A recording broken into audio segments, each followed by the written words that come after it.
Welcome. In front of me I have the new Xiaomi POCO F5, and today I'll go over unboxing along with a quick overview of this phone. So before I get started, let's just quickly touch upon the version that I have right here, which is the blue with 12 gigs of RAM and 256 gigs of storage. So let's just pop it open.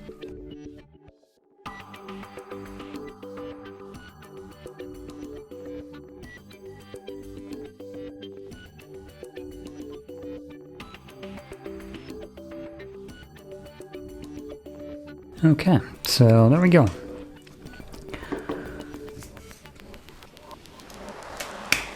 I'm gonna put it straight away in the case.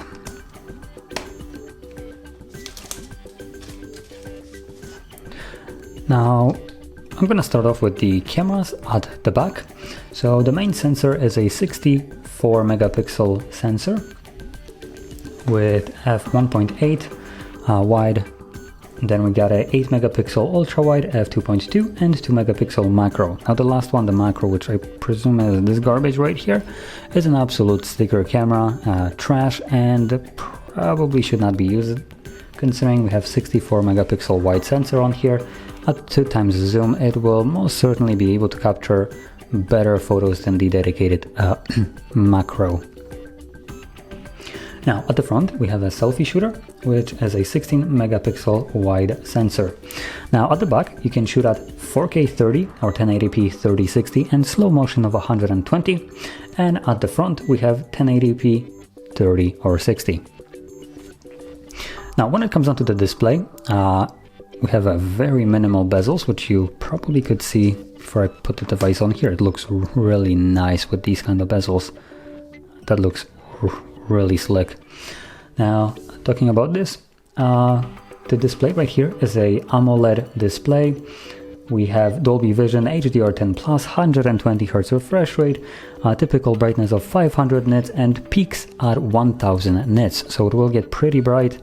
And obviously AMOLED display, it will give you nice black levels. It will look phenomenal, and also it already looks phenomenal with these super thin bezels, putting it at 88.9% screen to body ratio.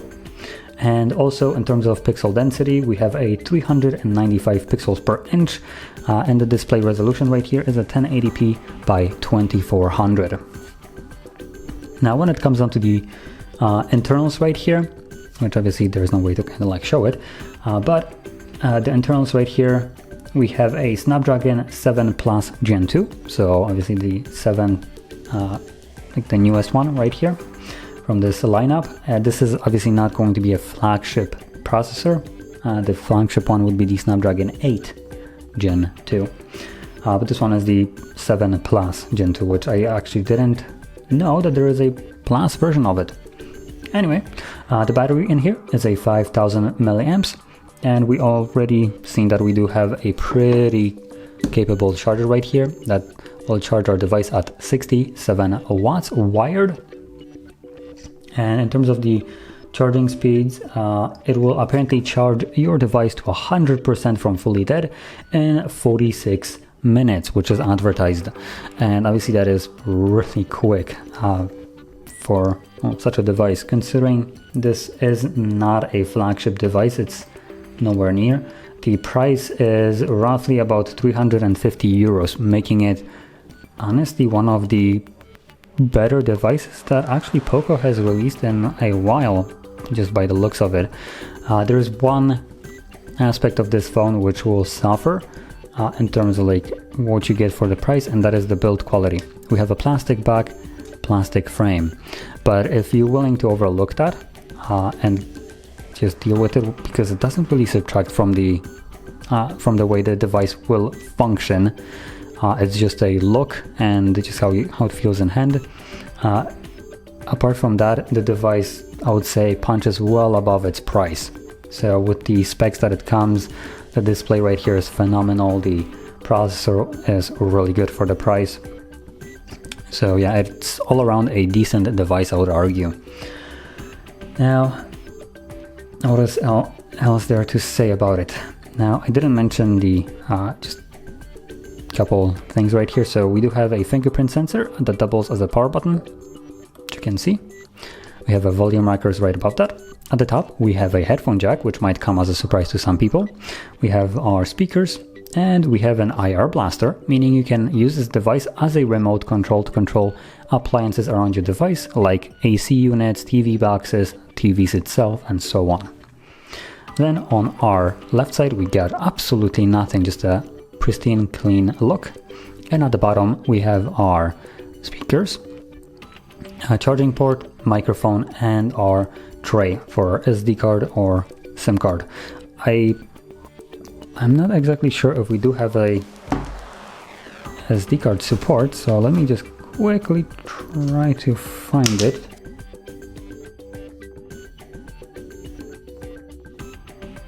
So unfortunately, that's another thing that we give up, which is expandable storage.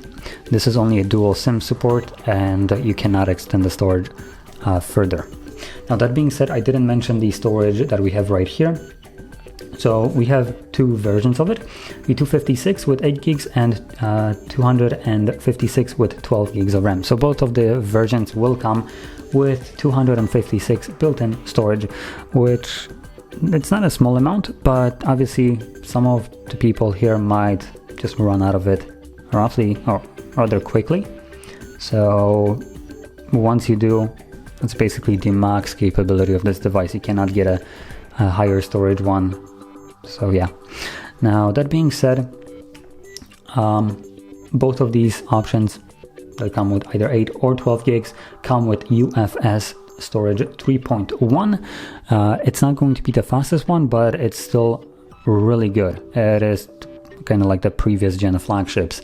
So really good storage type. And if you don't know what that is used for, it's primarily when you, for instance, shooting videos as an example, and the device then needs to like encode it, just read and write on it.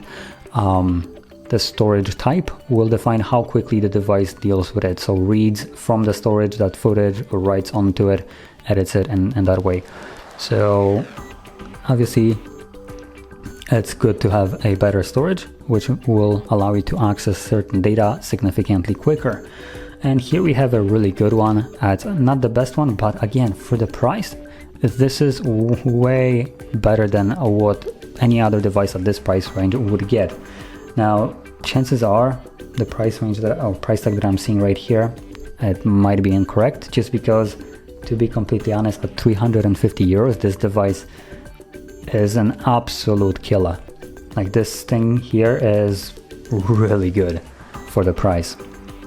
So leads me to believe that the price might be incorrect and the actual device will cost more or closer to something like 500 euros. That would be probably the accurate price tag for this device, to be honest. Obviously, if it's anywhere below that, this phone is just great at the price range. Now, anyway, so with this being said, I'm just gonna give you kind of like a quick pros and cons, and to be completely honest, there is not very many cons for this device. The pros here just are all around. The display is the first one. Obviously, it's the first thing that you'll most likely see. The fact that it comes with a really good charger, a really good battery, and a really good processor is another one. The inclusion of a headphone jack, which they didn't need to, is a good inclusion, obviously a pro. Now, we have things like the case, which is also nice to see. Now, the cons right here would be the build quality, which is fully plastic. It won't be as durable as some other devices, but luckily we did get a case for it, so it's kind of subtracting from it a little bit, but it's still nonetheless, for the people that don't use a case, that will be a con. And the second one is the lack of options in terms of storage. So we only have 256, and unfortunately we have no expandable storage, which for some people, buying a device like that with just a fixed storage space like 256 might be a deal breaker. But other than that, the phone all around is just a great device. Now, with that being said, if you found this very helpful, don't forget to hit like, subscribe, and thanks for watching.